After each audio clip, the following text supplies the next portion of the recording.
Right on. Welcome to the Rogue Lawyer Podcast. I'm Phillip Millar, trial lawyer consultant, former combat officer who speaks to people of influence across the United States and Canada. And today I have the pleasure of speaking with Dr. Joel Frank, a neurosurgeon out of Florida. And why don't you introduce yourself? Say hello. Tell us what's going on. Hi, I'm Joel Frank. I'm a neurosurgeon here in Tampa. Very interested in foreign affairs and in particular what's going on in the Middle East. I have very close relatives there that I speak to daily. And I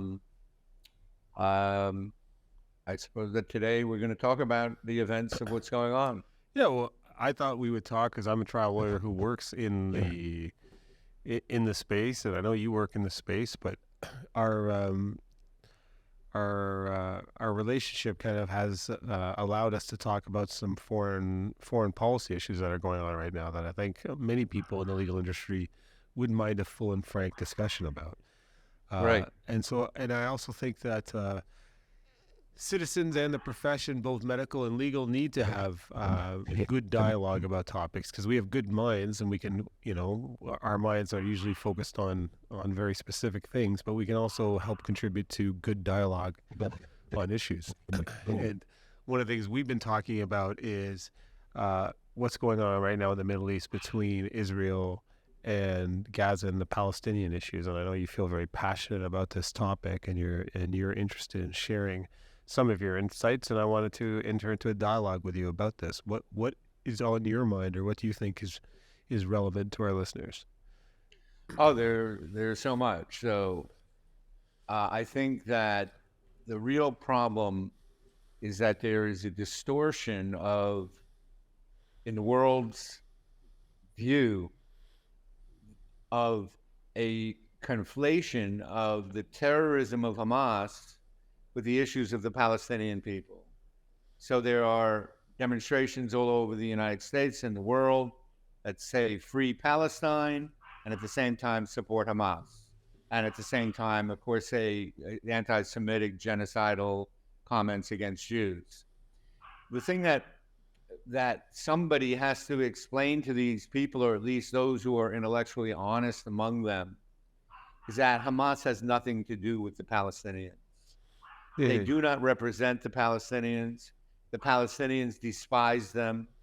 They are a group of vicious ISIS-type people who took over Gaza in 2007 after throwing out the Palestinian Authority and a small civil war and killing hundreds of them, and have instituted a total dictatorship. There's never been an election since.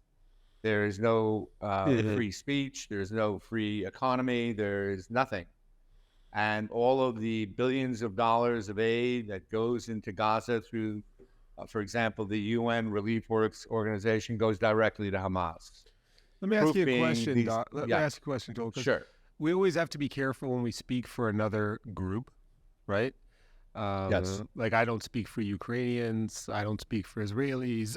You're not somebody who speaks for Palestinians, but I think objectively, most people agree Hamas is a terrorist organization. There's some crazy people who say that they're freedom fighters. But I wanted to ask you, because in our profession, our job is to object. Me as a lawyer or a consultant, you as a surgeon, we have to, in our profession, disassociate ourselves from emotional positions and just look at what you see, on the operating table or what I see, in a courtroom. And the unfortunate thing about humans is we all come from somewhere, and that frame of reference filters how we process information. It's a long introduction to my question, but recently in the United States-Canadian border, we saw kind of a fog of war issue when there was no real war going on.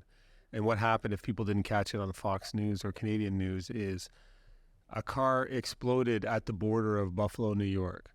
Yes. And it was reported as a terrorist attack where the car was referred to secondary and it exploded. And it killed the two occupants and injured the border guard. My first thought when I heard that is this doesn't sound like a terrorist attack unless they were kind of killing themselves to avoid capture, because usually if you blow something up, it just doesn't kill the occupants if you're a terrorist. And what I thought was, if Fox News could get that so wrong, because what happened, if anybody goes on YouTube and searches it, it was a murder-suicide by American male who came into Canada and had his wife, floored the accelerator, hit the barrier, launched in the air like Dukes of Hazzard, and hit secondary, and then the gas tank exploded and killed them and wounded a few people. That only came out 7 hours after the first story.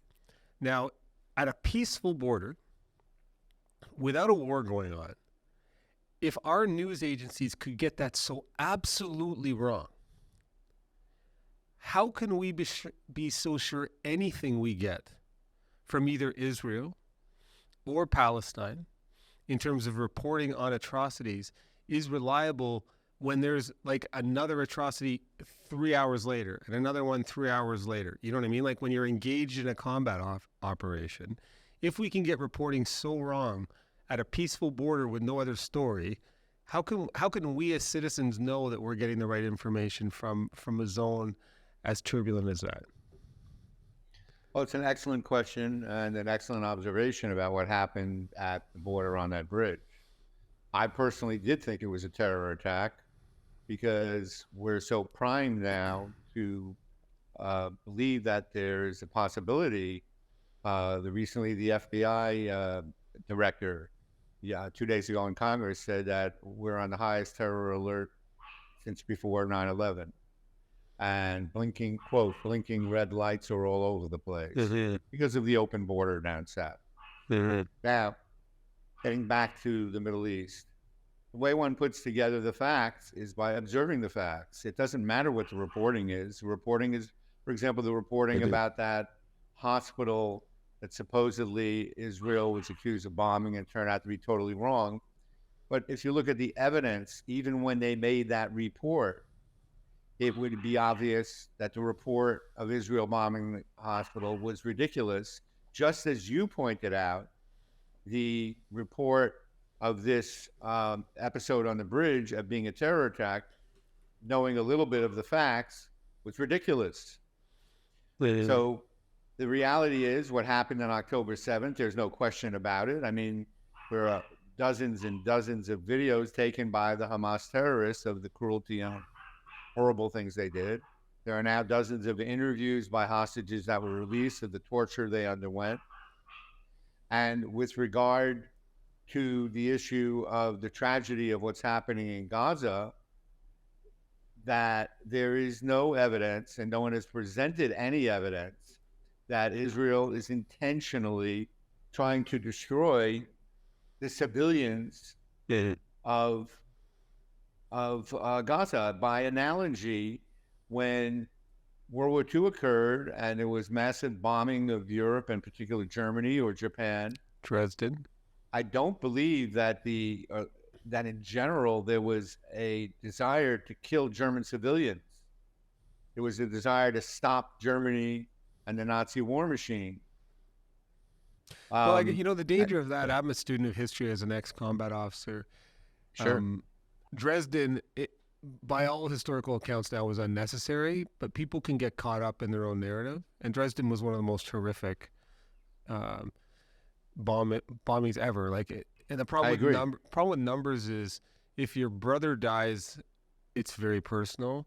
If 25,000 people die, it's just a number. Humans can't understand it. And so bombing Dresden with wood buildings and the fires and all of that, you can justify it, but in the end, when you look back at it, was that crucial? There was other things that might have been crucial. And I think that's something we always have to look at in war. Like what happened, I did a video, I got criticism from both sides a little earlier where I was like, I was kind of saying to some Israeli policymakers, don't make the mistake the Americans did, is that your weaker adversaries will try to trigger an overreaction, that although your instincts are to crush and to make somebody pay, don't necessarily in 10 years work for you. And, the example is going into Iraq after 9/11. Yes. Osama's plan, I believe, was to try to drain the coffers of the empire, so that it became weaker. And, we've got a few $1 trillion gone since then, which we could have just invested $100 million in policing. because 9/11 could have been Right. prevented with better policing. Right. And that's why I thought, Israel has to be careful that they don't overreact, which is a term that's easy for a Westerner to say because they're not in imminent danger of being killed like you are if you live in Israel. But very difficult situation to be in. And I think there's a lot of silencing of opinions, especially in law schools, medical schools, the top schools in America. Like we're not allowed to talk about these issues, and they seem to be seem to be very anti-Israel at the moment. I don't know what you're seeing down in Florida about that from some of, the medical association or the bar association of the universities. Are you seeing any of that? Oh, yeah.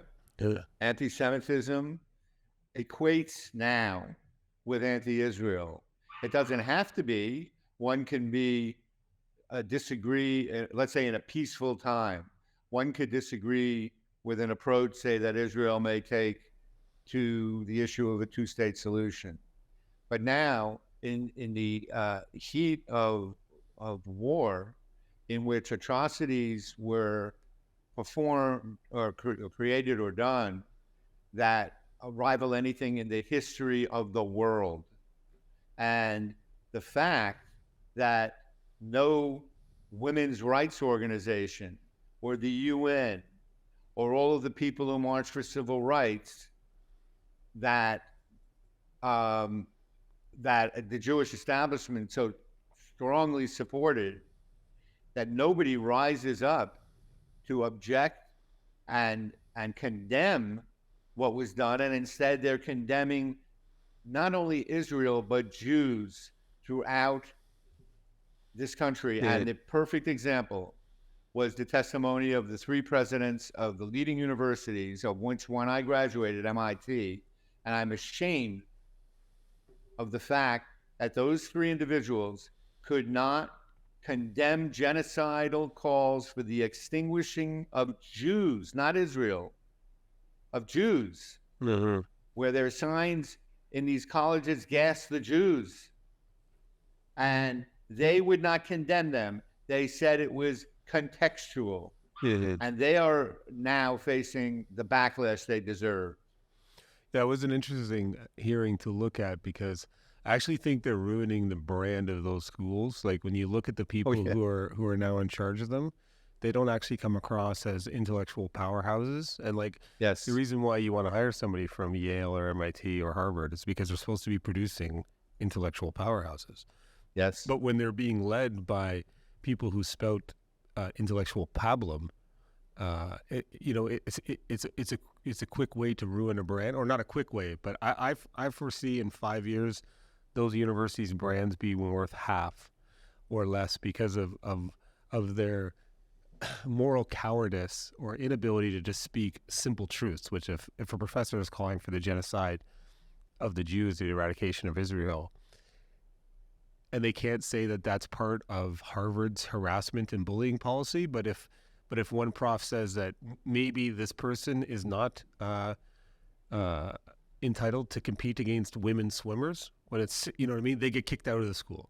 So like, You're reading my mind. like unbelievably harsh to that, but to a bigger picture. But it's also something though that I would say if I was counseling some of the people who are like, I don't want too much pearl clutching on the side of the Israeli kind of supporters also. Like the people who got people fired for saying things they didn't like at the other side. I don't want to see us going over, well, if you criticize Israel, you're an anti-Semite, you get fired. And that wasn't part of it, but I do see a bit of a growing kind of, I don't feel safe because there's a poster that says something on the wall. And I don't think, everybody seems to be using the platforms to silence people who don't like what they're saying. And it's this constant trying to silence people. Like to me, if a professor who has tenure says that they think the genocide of the Jews is something that's okay, they could be fired, but they're entitled to say it, right? They're not entitled to do it. But you can't have selective free speech either. Like, what's the extent of? Because I think that context of the way that congressperson used the phrase was what happens to people on the right often too, is you take one phrase without the context of the 2 pages before, the 2 pages after, and then just say, what do you think of this? What do you think of that? And I don't see good dialogue happening these days. I just see, I see pearl clutching, and I see both sides in a competition to list who suffered the worst atrocity in an adjective festival. And I don't know if you know what I'm saying. It's like cut off the head of babies, rape women, children. You know what I mean? Like atrocities do happen, and you see people under the knife who are on the verge of death all the time. And in the military, I've seen a lot of broken, bombed, and dismembered bodies. And how do you have a good discussion on a solution when people are kind of trying to compete on the atrocity scale of who's suffering more? You know what I mean? I don't agree with that at all. Yeah. Because it drops the historical context. The historical context is that Hamas does not represent the Palestinian people. The Palestinian Authority, which is the, quote, legitimate international authority of the Palestinian nation state, has absolutely condemned them, has gone to war with them. The Hamas has brutalized the 2 million people of Gaza. Israel did not occupy Gaza since 2005. They said, you are a free country, do what you want, except don't import arms. They did not blockade anything except arms. There was no blockade of economic aid or goods and services or anything. And what these people did, they're no different than ISIS. If you can say what you're saying, which I'm not saying you are, but I'm saying if somebody can listen to what you're saying and then draw the conclusion, oh, we shouldn't condemn ISIS. I can tell you personally, I have operated just now on a person who went and rescued the people who were the Yazidis in Iraq, that what ISIS did to them. And her opinion is Hamas needs to be extinguished, just like ISIS was.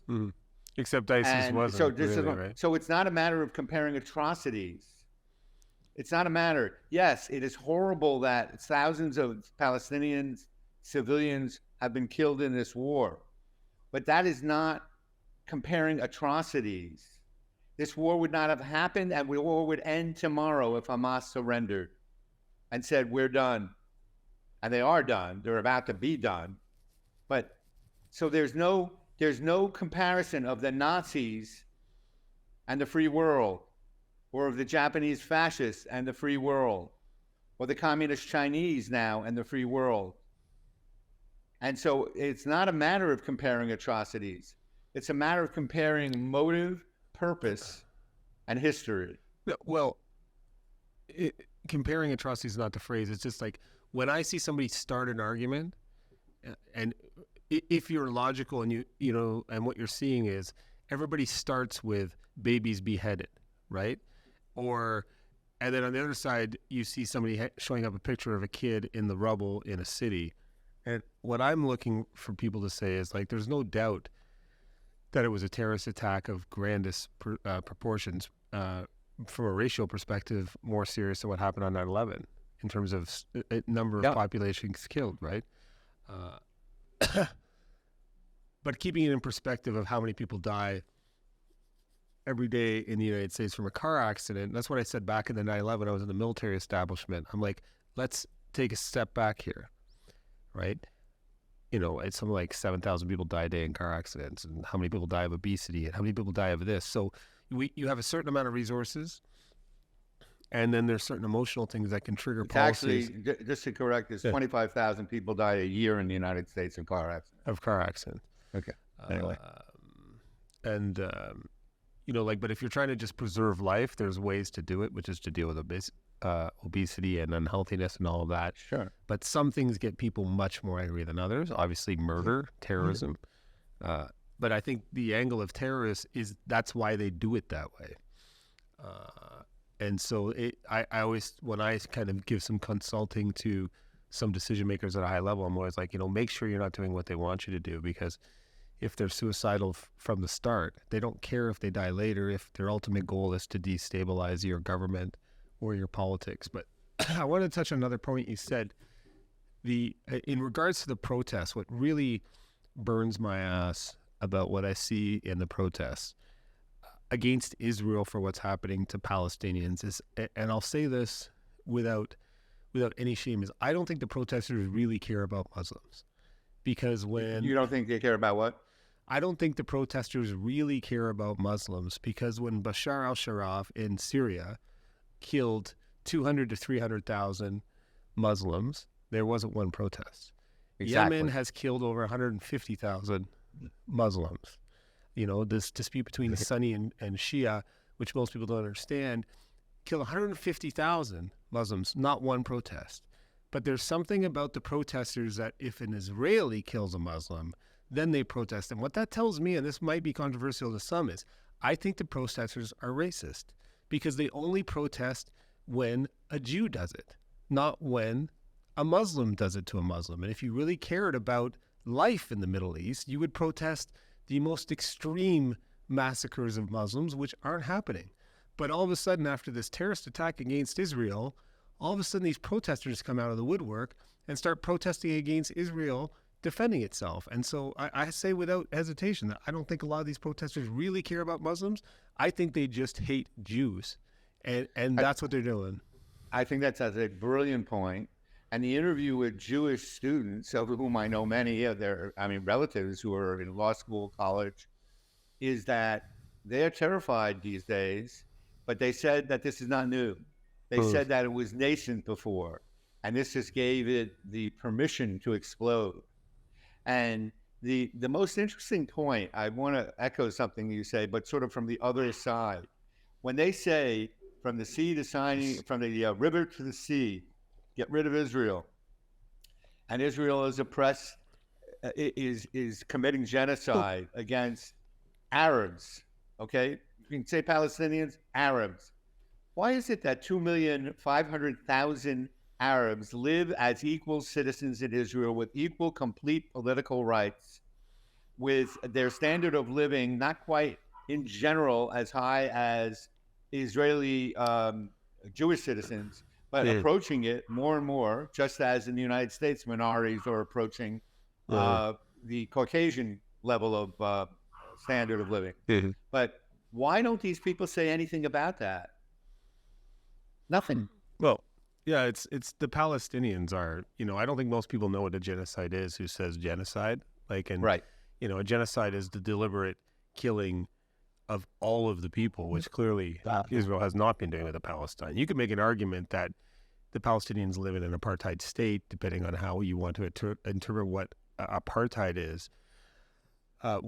But they're not, Hamas is advocating for genocide of the Jews, right? Israel is not advocating for genocide of the Palestinians. They're just, the unfortunate thing is Bibi has kind of, I think, been moved to the right by the religious in the country that has that significant bloc that votes together. And so we're moving away from the two-state solution is what I see, which I think sucks. And honestly, having served in Yugoslavia, what I think is actually happening is a form, because I would be fed up if I was an Israeli living there with Hamas being able to do what they did. You almost see kind of a form of ethnic cleansing or the desire to get rid of the Palestinians, but where the Arabs are tactically fighting back is there's not one Arab country that I'm aware of that's accepting Palestinian refugees, because they want to keep them as a strategic thorn in the side of Israel. Nobody wants the Palestinians. The Jordanians didn't like them. The Egyptians hate them. And so they're containing them in Israel as a way to destabilize Israel. So if those countries actually cared about the Palestinians, they'd say, come over here. Let's go back a little in history and I want to make two quick points. I think I can say them quickly. In 1948, when the State of Israel was formed, the UN didn't vote to create the State of Israel. The UN voted to partition the British mandate of Palestine into a Jewish state and an Arab state. And the Arab state was never formed, not because of the Jews. The Jews never stopped the people in the West Bank and Gaza from forming their own country. Jordan and Egypt did Yeah. for the reasons you said. But They are you wanted to also use them as aware? a weapon. And then when they say, just one other thing, when they say that the 750,000 Arabs were forced out of their homes, it's obviously not true. The number is actually 300,000. And the reality is that why is it that the remaining 300,000 Arabs in Israel grew to 2.5 million with equal rights? And they have more rights than any Arab in any one of 20 Arab countries. Not only that, 800,000 Jews were expelled from these 20 Arab countries and went to Israel. Of the 800,000 Jews living in Arab countries in 1947, there are approximately 300 left. Mhm. Why doesn't anybody say anything about that? I think in one hand, honestly, in the woke world we live in, that Jews have once, I think once Jews were heavily involved in the civil rights movement and on the left when we were trying to make our nation colorblind, in the 60s and the 70s. But the woke world has changed, so they don't want anybody to be colorblind, and so Jews are now just seen as privileged white people by a lot of the people in the university campuses. So without understanding the kind of historical prejudice they've suffered, in the Middle East, in Europe, everywhere, right, in the world. So now they're just being grouped because they have white skin as privileged and not deserving of protections or advocacy. And it just shows how unintellectual these movements are, and how unable they are to see past color. And that's what I think is the most disturbing, because when you get into a war zone, the only color that really matters is red. When you see the blood, and it's very disappointing to see our institutions, our colleges and universities not being able to acknowledge, that it's not about color, it's about power. Generally, it's about power, right? Yes. That's where atrocities come from, is power. But as a student of the Middle East a little bit, how Israel got that statehood and got the British to change their mind, because they didn't want to give up the state, right? Yitzhak was involved, in some targeted, guerrilla warfare, if we want to say it that way. I studied Yitzhak's career, and that made the Brits come to the table, a little bit of revolutionary. There's ways to get to get what you want. Sometimes you have to resort to force, as the Americans had to against the British, and as everybody else did. But the Middle East, so many people talking about it, protesting, have no idea the historical reference, no idea. Let me ask you something, Philip. If you went up to one of these, you pick one of them at the top institution, Harvard or MIT, say, here's a map of the world. Yeah. Where's Israel? Where's Gaza? They would have no idea. Yeah. Well, did you see that Republican debate a couple days ago where Vivek asked Nikki Haley, show me a Ukrainian province that you wanted to send aid to, because she's a big warmonger, in the pockets, and she couldn't name a province in the Ukraine that needed the aid. That's the problem, is we don't have an arena for good discussion to come up with a solution. We just have people who are advocating for other interest groups. But I would never spend the money to send my kid to one of those Ivy schools anymore. Based on what I'm seeing, there's no way. But I actually want to see somebody creating more alternative sources of higher education, where we can put people who disagree about issues in the same room and have them disagree but not want to kill each other at the end, so we can find solutions. I had a quote somebody said to me the other day, is most people are more concerned with being right than finding a solution. And so, and how do you find a solution? I don't know in our current state of affairs, but I think I do want to give you some optimistic news. Mm-hmm. I belong to an advisory board, what something used to be called the College of the United States, but now it's called Reliance College. And it was formed over 10 years ago and is now about to become accredited. It's in Chicago by a brilliant woman named Marcia Familiaro Enright.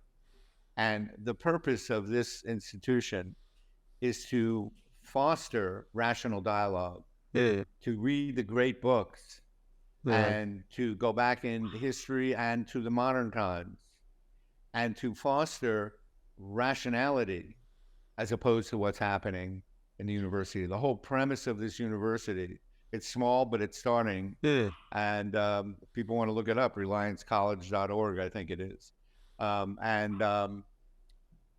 so, and there are other smaller colleges around the United States that are not as well known, but that their whole goal is to foster rational dialogue. It doesn't matter what the opinion is, as long as it's rationally phrased with evidence and respect. And as you know, as you have stated, that's gone now in our greatest institutions. Gone. It's interesting because when people fixate on safety, like intellectual safety, you're not going to have progress. Like if Yes. everybody has to feel safe, because new ideas are often kind of disturbing or even potentially dangerous, and they have to brew and ferment and be pushed around a lot. And I don't see any new ideas coming out for how we're going to reorganize society if we have robots that can do most of the manufacturing and AI that can do most of the basic thinking. What's the new political system going to look like? I don't see anybody thinking about that. I just see Republican Democrats fighting to divvy up the pie. And Yes. where is the innovative thought? I don't know where it comes. But, one thing I wanted to just acknowledge from you in the legal profession as a trial lawyer, I know that you, as passionate as you are doing something to help the victims of that massacre on October 7th in terms of taking some of your success or your income from your surgeries, and you're donating. Could you expand a little bit on that?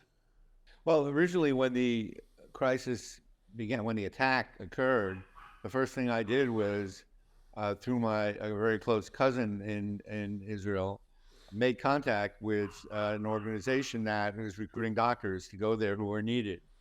And it turned out that they did not need neurosurgeons because what they had originally thought was going to be a huge amount of Israeli casualties numerically, fortunately have not happened, either in the military or the civilian world. But they have my name, and I've certainly contributed what funds I can. And but what I feel like what I want to do is podcasts like this. For example, I wrote which I think I sent to you, a really impassioned piece about why is there anti-Semitism in the U.S. and why isn't anybody doing anything about it? And I sent it to the Wall Street Journal, and I thought they might publish it as an op-ed, but they have not. They have much more famous people than me that they publish as op-eds. But I want to make a comment about the world of medicine. Medicine is infested with this wokeness. Can you believe that the New England Journal of Medicine published an article a few months ago that stated that Black patients are better served by Black physicians, that there should be separate residency programs where Black residents should be separate from white residents? Can you believe that that is in the mainstream of what they are taught in medical school now? It's mind-boggling. Yeah, They now have separate. One of the in universities at Yale and I think at Harvard, there are separate graduations electively for Black and white students. Where did we go? What happened to the civil rights movement? It's not going to work out. I think there's a mass psychosis that can happen in populations, and when they become fearful. And I think what we've done is infected almost all of these young people or liberals with this fear that the world is horrible and that everything is an offense and everything is an assault, and it's just translating into policies that are completely nonsensical. And how do you build an empire if everybody needs even how do you protect your country or your empire if everybody needs a safe space? Right? Yes. You need some people who are prepared to sacrifice and make tough decisions. But if everybody is just scurrying to amplify their victim status, and it becomes the victim Olympics, they're going to crumble. The institutions are going to crumble on themselves. So you and I have to find the places that we can help build up new institutions. It happens in the law society too. Many of them falling over themselves to be woke. Oregon, just first state to remove the LSAT. Imagine you could become a doctor without an MCAT. Now in Oregon, you can go to a gender studies program. It's crazy, isn't it? Get a 94% by saying exactly what the prof wants and just doing a bypass on all the logical thinking in the LSAT and become a lawyer. Like, would I hire a lawyer who could do the LSAT? No way. Oh, you can, in the state of Oregon, they just eliminated graduation requirements for high school. You can have failing grades and graduate high school. Like, let's just see And how. today, wait. And today the news just came out. The United States of the industrial world now has the lowest math scores of the entire industrial world. Because math is racist, apparently. Yes. Or sexist. You know what I mean? Math is racist. Like, but, you know, meritocracy has a place. I think we need to kind of advocate for it. But so does compassion for other people and fairness and equality. But the removal of meritocracy, I think, is resulting in the deconstruction of our institutions. How many dogs do you have there with you, Dr. Joel, by the way? I'm sorry, what? How many dogs do you have there? It sounds like you have a cheerleading Oh my God, they're dog. outside, and I've tried to shut them up. They're encouraging you. They're like, go, daddy. Yeah. That's awesome. Well, I admire what you're doing in terms of medicine, and people should check you out in terms of the amazing work you're doing in the personal injury world in terms of helping people who suffer from whiplash. But I knew how passionate you were about this issue. And I think us sharing a little bit of insight in that, I know a lot of people will be interested to hear what you had to say, and I hope you can continue the good fight. And we'll post something in here if somebody wants to help some of the victims over there, help their families. That'd be great. All right, my friend. Well, it's great talking to you. Keep up the good Thank fight, you. and we'll have a great ciao, weekend. See you, brother. Thank you. I Ciao, man. appreciate it. Bye-bye. Bye.